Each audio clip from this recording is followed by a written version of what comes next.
Roll to Save presents The Assumptions, a SLA Industries actual play podcast.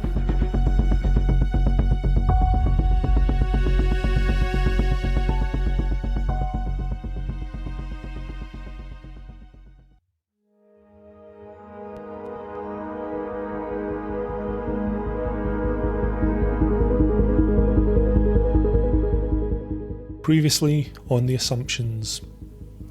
In the interests of efficiency, the operatives decide to split up to continue the investigation.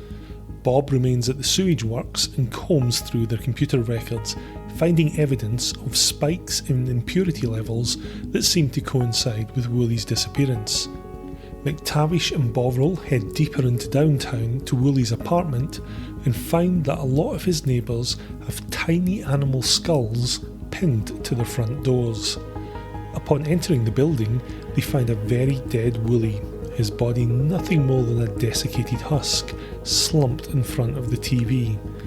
As Bovril calls us into Bob, McTavish notices a spider-like creature forcing its way from Woolie's mouth.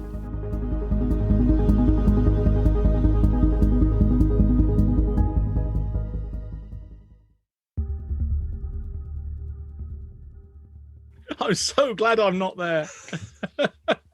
Am I completely oblivious to this? Am I just like because you're on the phone to him. I'm watching the TV, talking to him in the communicator. Yeah. Do you have any phobias, Bo? Bo does not have any phobias. He's just a very angry man. Okay, that's good. I am kind of gutted that you left Matt back at the the water treatment plant. Oh, yeah. Curse you and your foresight.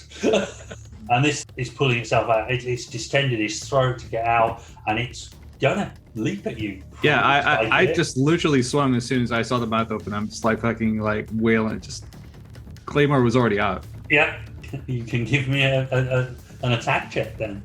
Target number 10. Oh. Okay, I guess 8 damage. So literally, you just step in. Power Claymore goes straight through this thing and through the guy's head because it's still emerging. You know, its abdomen is still partially lodged in his throat. The head kind of pops up and does somersaults above. There's no blood because this thing appears to be completely desiccated. But basically Bovril, there's a flurry of movement behind you, and you look around and you see this head kind of spinning in the air with all these legs sticking out of it, a la kind of The Thing section, only not part of it, and it kind of bounces across the floor. Okay, well, Bovril will... I did say I've had my pusher out, so I am going to fire a 3-round burst into it. You're going to fire a 3-round burst into the head that's landed on the floor? No, into the spider thing. Yeah, into the head, basically, yeah, the head and spider that's on the floor. I thought, the head and spider that's on the floor, yes, exactly. So, Bob, all you hear is machine gun fire, effectively.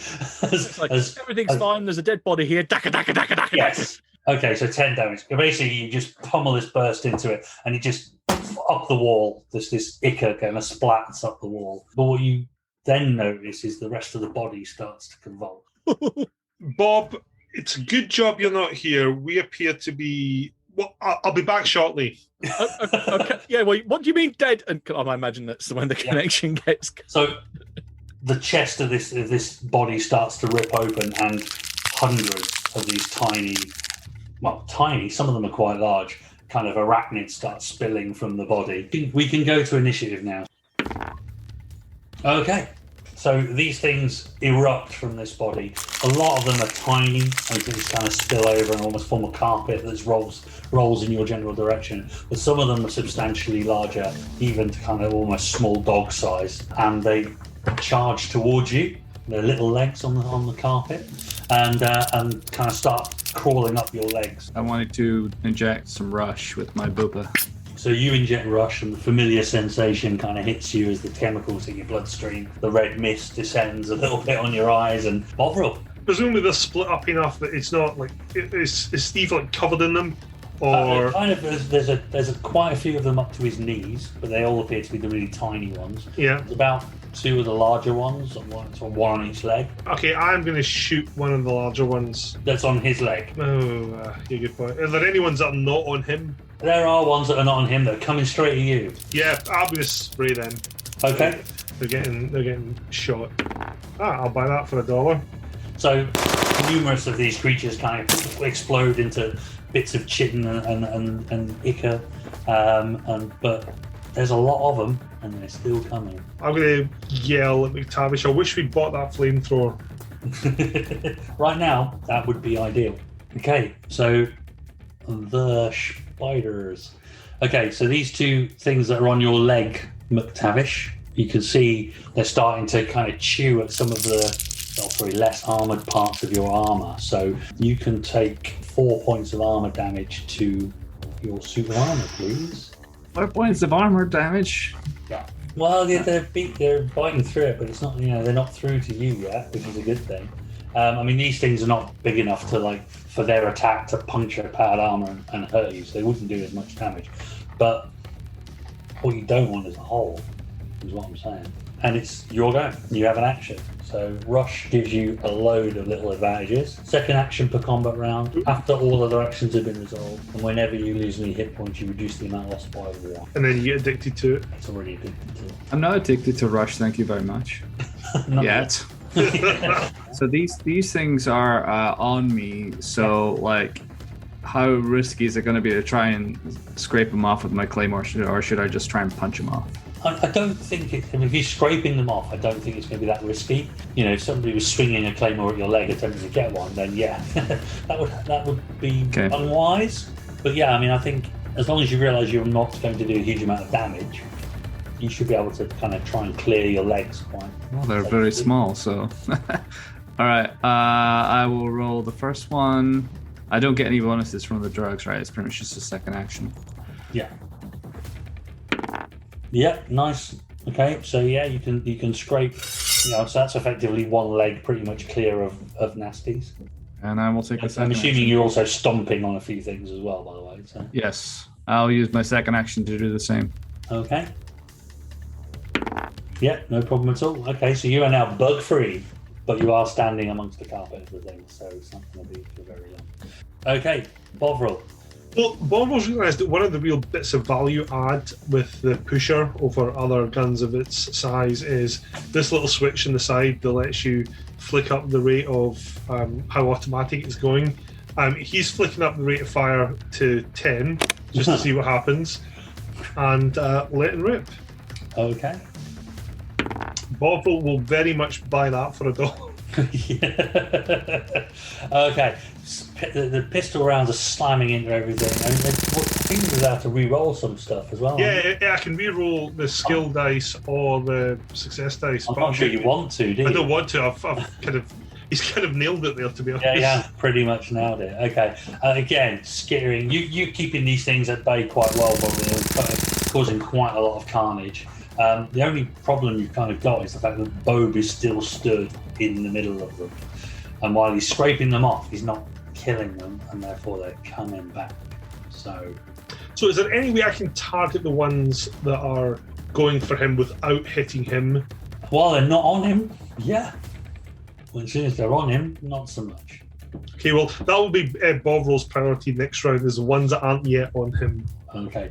Well, unfortunately, it's now their go, and they will attempt to try and crawl up your legs again. Now that you're actually active, I think I'm going to have to make a roll for it. So. Yeah, take that in 6 for arachnids. Oh, okay, yeah. So you're doing a fine Highland fling and keeping these things from crawling up your legs. So it's back to Bob. All right, Bob is going to try and reposition himself to be in a better place, so he's going to make a movement. You're basically going to leave the room, is Yeah. the thing, but you've got a big hulking carrion in the way.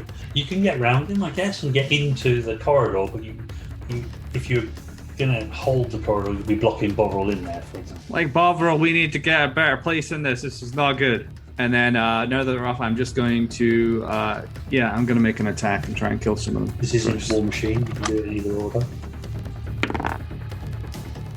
Oh, wow. How much damage? Holy.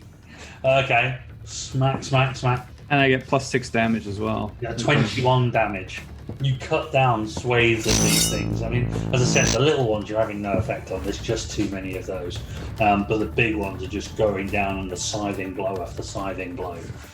You've got another action. Because there's no way we're going to be able to kill these little ones in enough of a quantity, right? Not without some form of like area effect weapon, like as I said, a flamethrower or something. That would be perfect right now. And luckily, in Slave version 2, you can actually buy a flamethrower, which was something that was suspiciously absent from Slave version 1. By Clippo, no less. Indeed. The last setting on Bovril's gun is suppressing fire. This is a field test, isn't it? Yeah. If he just jammed it down and emptied it, does he stand a chance of like wiping out these small ones, or are they just too many? There's too many and they're too small. I use my second action, by the way, to get out of the way. Okay, Yeah. so you get into the corridor, yeah? Yeah, I'm going to use my action to start backing off Okay. as well. Okay, so you both back into the corridor. Okay, so you see this kind of seething carpet is extending in kind of all the directions from this body, and they start kind of dissipating as they move away from the body because there's just less and less of them density-wise. And even the big ones you can see kind of crawl into holes in walls and things like that. Eventually, it all goes a bit quiet. The whole place is quiet. You normally would be able to hear other people, but they've all gone quiet too because next door just erupted like something out of a Vietnam War movie. You know, McTavish, I really wish I'd got that in film. Aye, sure. That would have been great film there if anyone wanted to be horrified. I mean, maybe we could have shown it to Bob there. I'm sure he would have approved. I think he would have done the same as what Adam did earlier. I hope Adam's okay. That is entirely possible. There's quite a few people poking their heads out to have a look, and you look down the road, and there's a couple of kids there. One small like boy on a little trike, little 3-wheel bike, sort of looking up at you, kind of wide-eyed and a bit. So from a slave procedure, when there's a body found, we get the shivers to come up and clear it up, don't we? Do indeed. Okay, I'm going to try and get Shiver Central for this division on the radio. Yeah, eventually. Takes you a good sort of 20 minutes of hankering with the radio to kind of get any cohesive kind of communication. And as you're standing there, McTavish, there's a little tug at your leg, and you look down and there's this kid looking up at you, and he's got his trike. And McTavish just by reflex is like raising his claymore, like what the fuck? Probably scared the shit out of the kid. The kid just kind of What is it? And just like pushes the bike away and just scrambles away and goes, yeah, I mean he's still doped up on the rush and it's like yeah. Well, what do you want? I mean, what do you want? 2 actions. You could have had him before he left, right? But I give him the benefit of the doubt. Did I get through to Shiver HQ? Eventually, you get through to Shiver HQ, yeah, and you get a typically helpful dispatch who, after going over the details 7 or 8 times, eventually agreed to send a Shiver unit to your location and request that you wait and secure the scene. McTavish, we have to wait and secure the scene while the Shivers turn up to deal with this. Aye, I believe that's the protocol. I'm going to start poking through some of the crap that he's been holding. Okay. Yeah, sure. You can give me a detect roll. Oh, goodness sake. So Bovril's probably like toppled over a stack of newspapers or something. Oh yeah, I mean there's loads of newspapers and there's nothing that really unusual. I mean there's a lot of just old. It's like the guy's obviously been scavenging, getting old electric equipment and stuff like that as well. He obviously clearly never threw anything out. You do have local newspapers stretching back for months, if not years. Bob, if you're having a look around as well, you can give me a detect roll. Bob has actually gone outside to see who's around. Okay. At the front door. Yeah, okay, so things have kind of calmed down a little bit. There's not quite so much note of people sticking their head out. They've kind of gone back to their TVs and the cups of tea. But there are a couple of people still stood around having cigarettes outside and things like that. I'll point at one randomly and say, "You, what do you know about him?" Kind of looks a bit shocked. He's been here ages, not seen him for a while. What do you know about all these skulls on people's doors? Looks around. It's just it's just superstition, isn't it? More details now. Do you guys not get like media training or something? Are you supposed to be polite? I'll be like flexing like total intimidation style. Okay, all right. It's just something people put on the doors to keep rattlebones away. Would Bob know what a rattlebone is supposedly? Not so clear. What is a rattlebone? I'm losing my patience here. Rattlebones. What are they? She's like this. She's a witch. She comes around. She steals kids. Well, that sounds like nonsense right there. Did say it was superstition, man. Ian, Yes. you've gone back into the room where the body was, and you kind of notice that there seems to be like a few symbols in the floor, like drawn into the floor. Okay. And some of them are kind of this like almost like a bleeding eye sign. So Borvil's going to fill in these and do his commentary. This is the spider room. This is where we found the guy, and the spiders burst out when we found this symbol of this eye here. What can it mean? Stay tuned, viewers. We think we may be onto something here. He'll then pause it and McTavish, you got to come back up here. I found something really strange. Give me another detect roll as well. Ugh. Fat chance of this doing it. Yep, there we go. 0 and 0. That's fine, no problem. Can I make an intimidate roll? Because I'm really good at that. You're still inside. All the people are outside. I know. I just intimidate the room into giving me clues. Yeah, absolutely. Give me the information. Okay, so he summons you back into the room. I don't know if you're going. Yeah, he goes. He just shoos off the people and goes back in. Okay.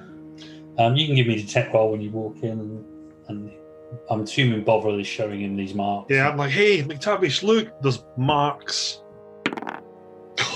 We're the worst. I actually have skill in this. So do I. I just keep rolling Not 0 that and you 0. would notice. So yeah, you look down. You've got these marks on the ground. They appear to be bizarrely kind of just put there with looks like some form of permanent marker. To be honest. Have you ever seen that before, McTavish? I've not.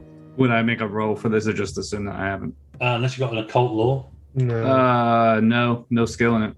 You can give it a go, but it's okay. unlikely to work. So At least lore you can. cults. Well, what do you know? No, but luckily I know a man who does. Yeah, so I'm going to radio back to Bob. Bob, we're waiting for Shiver Dispatch to send. Oh, it was horrible. You would have hated it, and I wish I'd videoed it so I could have shown it to you. But we found Wooly, and Wooly was dead. But Wooly was all desiccated and rotting. And then when McTavish looked at him, his mouth fell over. Not McTavish, dead Wooly. And then this huge spider thing came out. And then I shot it, but then all these little spiders came out, and they were all swarming McTavish, and I was shooting them, and we were fighting them off, and then we went to leave the room, and they all disappeared, and they were. You really hate spiders, don't you? Yep. I'll stop talking. But we have found this weird eye symbol drawn on the floor. Ah, well, I found one here at the inspection hatch into the vat. Do you know what it means? Yeah, it's the Xi'an cult terrorist group, the bunch of nutjobs that don't like us much. Ah, well, somebody's drawn these on the floor with permanent marker. Just seems a bit weird. I don't know enough about the group to know whether they are stupid enough to leave a calling card to say, hey, it's us, or it's someone that would paint this to make it look like it's that group. Did they do anything with spiders? I mean, this guy was stuffed full of spiders. I have never seen that many spiders stuffed into one person before. Okay, I'm glad I'm not there. Yeah. I mean, that one McTavish that came out of you at first, how big would you say that was? Big enough. Yeah, it was plenty big. Let's put it that way. Mm-hmm. There's a knock at the foreman office's door. Okay. And his door opens and kind of Meg sticks her head around. She's you might want to come and see this. Yeah, I found something. Oh. And she kind of leaves the door open, turns around and starts walking away. Sure, I'll walk and talk then. Follow where she's going. Okay. Oh, it looks like Meg's got something. Okay, so she leads you into the complex, and she kind of leads you to John's vat, kind of pointing down towards these kind of filter blocks. And she said, I think if you take a closer look over there, I think you find that's been disturbed. And I was thinking that maybe that's how it got in. Okay, I will cautiously go and have a look. Are you still on the phone to these guys, by the way? Yeah. So I, as I said, walk and talk. Okay. Can you see anything? Do I see anything? Not that you can see. Okay, I'm kind of worried that I'm going to get beaten around the back of the head or something, so I'm being on edge. You look round and you see there are 4 sets of boots.